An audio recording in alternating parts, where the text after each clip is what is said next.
I'm sorry, Catherine. I truly apologize. Those guys aren't family at all.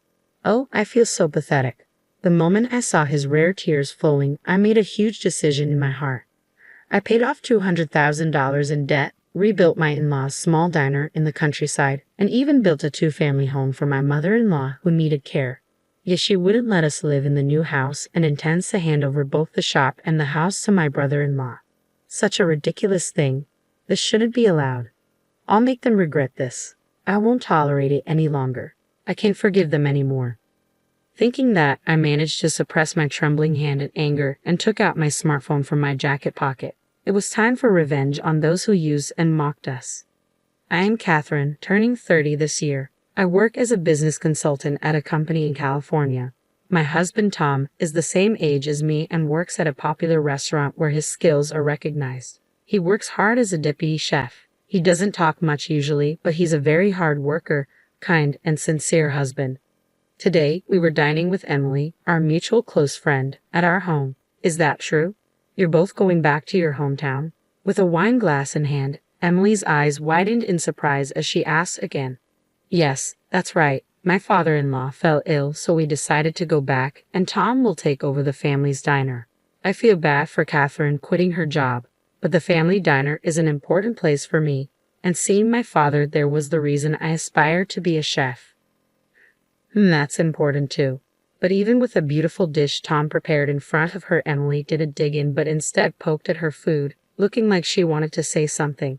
Childhood friends Emily and Tom are from a coastal district far from California. Emily moved to California for further studies and met me when we entered the same university. Coming from a wealthy family and being a cheerful, laddie-like person, Emily had a different personality than me.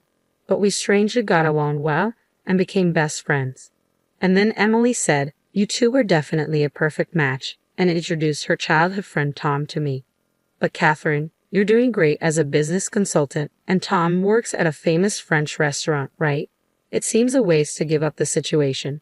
Moreover, you both have dreams for the future, don't you? Thank you, Emily. Thanks for your concern. But with a laptop, I can work from anywhere now, and I want to be by Tom's side and support him as much as I can. Okay, I get it. Good for both of you. When I visit our hometown, let me taste Tom's delicious cooking. Thanks, Catherine. We still have wine left. I'll get a refill. As Tom left the table, Emily whispered to me with a worried look.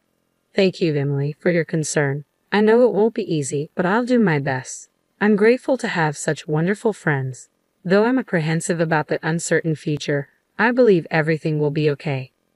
Time passed since our farewell party with Emily, and we, as a couple, moved to Tom's hometown. Little did we know about the trials that awaited us.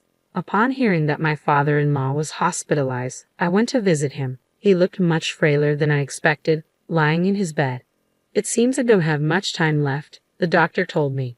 It's terminal cancer, my father-in-law, who is as reticent as Tom, said quietly. I had braced myself for such news, but hearing it from him directly was a tremendous shock. He was always hardworking, with his main hobby being collecting unique antique ceramics and dishes. He had always been kind to Tom and cherished him since he was young.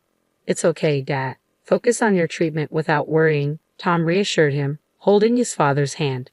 Tom, you found a good wife, my father-in-law said, just as I was on the verge of tears, moved by how considerate he was even towards me.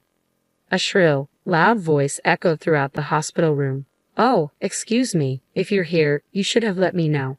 Both of you, come over here. I have something important to discuss. We were surprised.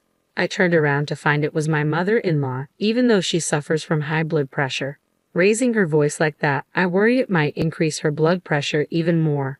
Born into a prestigious family that owns multiple lands in their hometown, she was pampered by her grandparents. Maybe because of that upbringing, she's quite self-centered. My father-in-law, who married into her family, was always submissive and followed her every command. Furthermore, just because John, the younger brother, resembled her, she favored him. On the other hand, she seemed to neglect Tom, who looked more like his father. I've always felt that the overbearing mother-in-law and I weren't the best match. You know, I have something to discuss about the shop. Well, it's about money.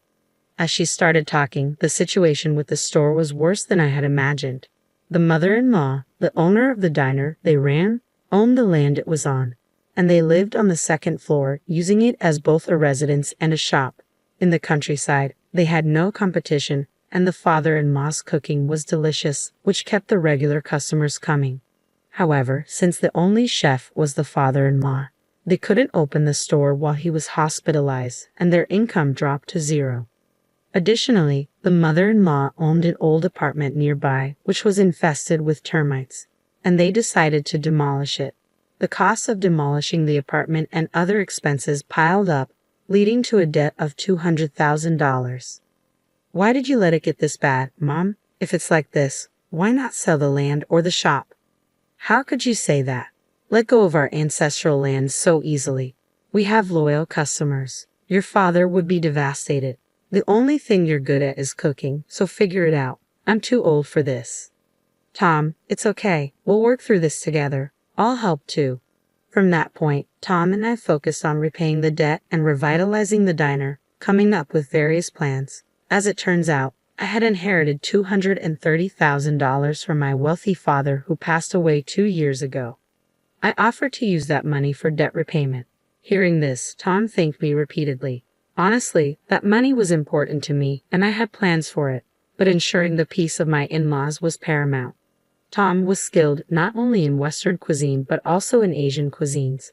Regular customers praised Tom's dishes as tasty as his father's. Thanks to that, local customers started returning to our shop. I used my previous work experience to improve parking, renovate the interior, develop new menus, and vigorously advertise online. Our diner gained popularity and stabilized its business, thanks to a newly opened tourist spot nearby.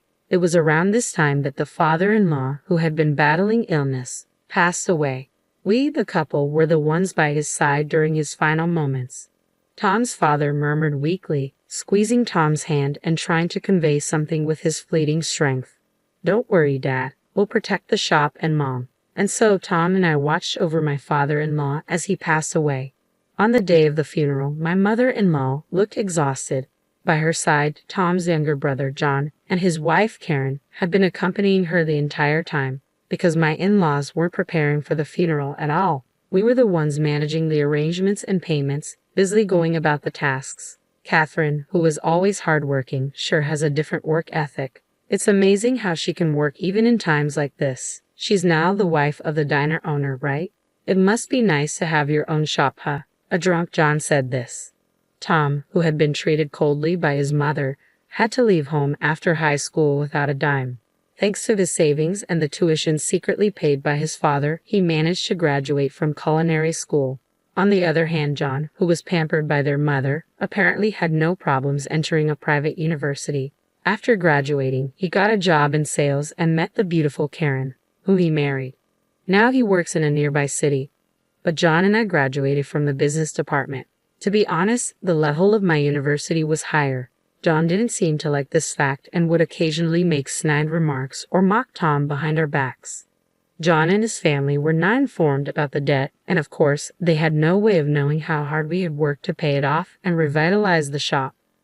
I was honestly irritated, but I decided to ignore him. Amidst all this, suddenly, a loud scream of "No way" was heard. The voice belonged to Karen. Rushing to where Karen was, we saw my mother-in-law in her mourning clothes, lying on the ground and convulsing. Her face was blue, pale, and she was frothing at the mouth. Seeing this, John, Tom, and I all panicked and immediately called for an ambulance. After being taken to the hospital by ambulance, we were told that Emily's mother had suffered a stroke. She had a history of high blood pressure, and it was possible that the stress from her husband's death and lack of sleep contributed to it. Fortunately, she survived without significant loss of speech ability, but paralysis remained, and she needed care. Despite her condition, she summoned us for a discussion. Now that the debt has been repaid and the shop is doing well, why not use the insurance money from your father and build a multi-generational home on the site of the demolished apartment? I can't live on the second floor anymore with my condition. I was honestly surprised by such a proposal from her, especially when she was the one in debt to others and without showing any signs of remorse. It was true that it would be hard for her to live above the shop in her current state. We lived in a nearby apartment and had rent to pay. If we expanded the second floor where she lived, we could potentially enlarge the shop as well. Tom's father's last words crossed my mind. Take care of the shop and your mother-in-law. He probably wanted to convey that sentiment, though. I had differences with my mother-in-law. I wanted to respect the kind words of Tom's father, who was so much like Tom. We convinced ourselves and decided to proceed with building the multi-generational home. We used the insurance money, but it wasn't enough. We had to invest almost all of our savings that we had accumulated for our dream. I'm sorry, Catherine. Because of this, we might have to give up on our dream, Tom said, looking saddened and defeated. Seeing his demeanor, I felt even more in love with him. It's okay. Our shop is doing well, and we can save up money again. We're getting a new house, so let's stay positive and move forward, I said, suppressing my feelings and trying my best to encourage Tom. The construction of the multi-generational home was commissioned to a newly established construction company, possibly through some connection of John's. This company was known for their trendy designs. We would have preferred a local and reputable construction company, but John and my mother-in-law forcefully made the decision. We were busy getting our previously closed shop up and running, so we provided our living preferences and let John and the others oversee the rest of the construction. Several months later, our multi-generational home was finally complete. True to the construction company's reputation, the house had a stylish exterior. The first floor was made barrier-free to accommodate my mother-in-law's needs. The second floor of the part we lived in had a state-of-the-art kitchen set up for Tom, and it looked very user-friendly. Then it was when we, my mother-in-law, Tom, and I, and John and his wife, gathered to celebrate the completion of the new house. Tom, can I talk to you for a moment? My mother-in-law, who was seated in a wheelchair, suddenly began to speak. At that moment, I had a bad feeling about her request. What if she's about to make an unreasonable demand?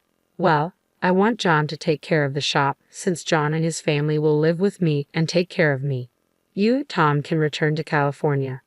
This was unbelievable. We paid off a debt of $200,000 with the inheritance I received, and Tom and I worked hard to rebuild the shop and even made it a popular place. We even built a new house according to my mother-in-law's wishes. After all we've done, she wants to push us out and leave everything to John. Just as I thought, it's become a pretty stylish house. Well, you can leave the rest to me, John said with a smirk. I'm so excited to cook in such a lovely kitchen, Karen cheerfully exclaimed. Wasn't that kitchen intended for Tom? What are they so excited about? Their attitude is just too much. So please don't come here anymore. I don't need Dad's old dishes, so you can take them back as a memento. They don't fit the modern style of this house. John grinningly brought over a box filled with old dishes that his father had collected. I felt dizzy. You have no more business here, right? Maybe it's time for you to leave. My mother-in-law's cold tone made me feel incredibly uncomfortable. I held back the urge to shout at her, took Tom's arm, and tried to leave. Just before exiting, I looked back and saw the sneering faces of my mother-in-law and John, which made me feel even worse. I'm so sorry, Catherine. I really am. They're not a family. I feel so pathetic the moment I saw the large tears that he rarely sheds. I made a big decision in my heart. Enough is enough. I'll just give them the shop and the house. But that alone won't calm my anger. I'll make sure they regret this. I won't hold back anymore. I can't forgive them any longer. With those thoughts and with my hands shaking with anger, I managed to calm myself and took out my smartphone from the pocket of my jacket. I made a call. The person who answered was Emily. Emily, listen. This has happened, so we're going to go through with that plan we discussed. I explained the unbelievable events that had occurred to Emily. After listening, Emily responded firmly, Got it. You both are on board, right? Let's do it. Several months later, we opened a new restaurant cafe just a 10-minute drive from Tom's family home. Today was the opening party. We, as a couple, were present as the main chef and owner of the shop. Emily's family were well-known figures and entrepreneurs in the local area. Initially, Emily wanted to start a restaurant in this area, but since Tom's family was in the same business, she postponed her plans out of consideration. At a farewell party, Emily proposed, If you two ever decide to open a shop, I'll support you. Yes, our dream as a couple to start a restaurant cafe from scratch came true with Emily's support. Thanks to Tom's skills and my promotional activities, our restaurant cafe attracted a lot of attention and was even featured in the media before its opening.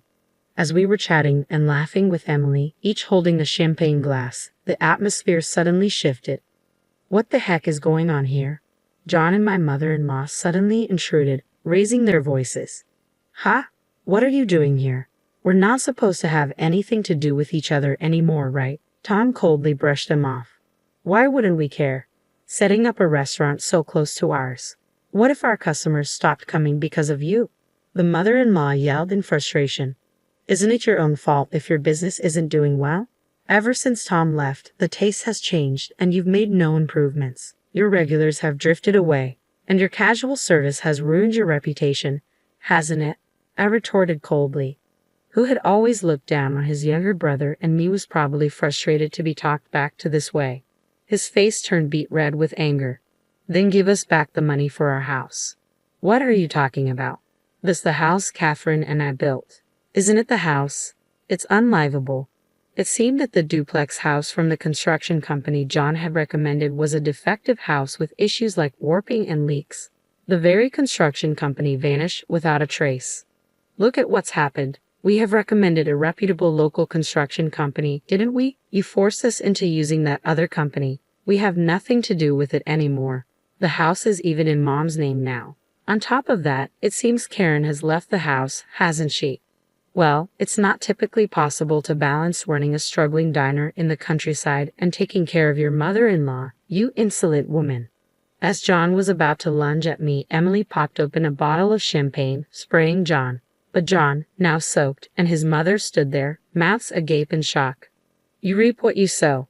These are my precious friends you're talking about. You've brought this upon yourself by coldly treating the skilled pair.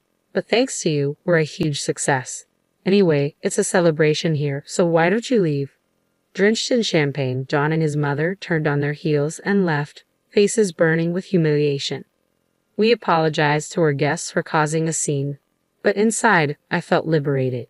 A year after the commotion, John and his mother, failing to manage their diner, had to shut it down.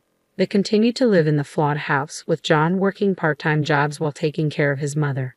Regulars from their old diner who now visit our restaurant cafe updated us about them. We have been ignoring their calls for about 6 months. Today, our restaurant is thriving. Tom has numerous fans of his dishes and desserts, and the place is always bustling. Emily is also very happy with the state of things. There's another significant episode. While organizing the dishes left behind by my father-in-law, I found his will. The well read, "Tom, don't worry about the store or your mother. I'm sorry for everything until now. Move away and be happy with Catherine. And these antiques are for you. Have them evaluated by an expert." So this is what my father-in-law wanted to tell us in the end. He wished for our happiness and freedom, with no intentions of burdening us with a store or his wife. Realizing once again his kind-hearted feelings for us, Tom and I shed tears together. And as per my father-in-law's advice, when we had the antiques appraised, we learned they were worth more than the amount spent on his wife. However, we chose not to sell those antiques. Instead, we carefully store them, using them as an altar in memory of my father-in-law, offering our prayers daily. And so our peaceful and serene days have once again returned.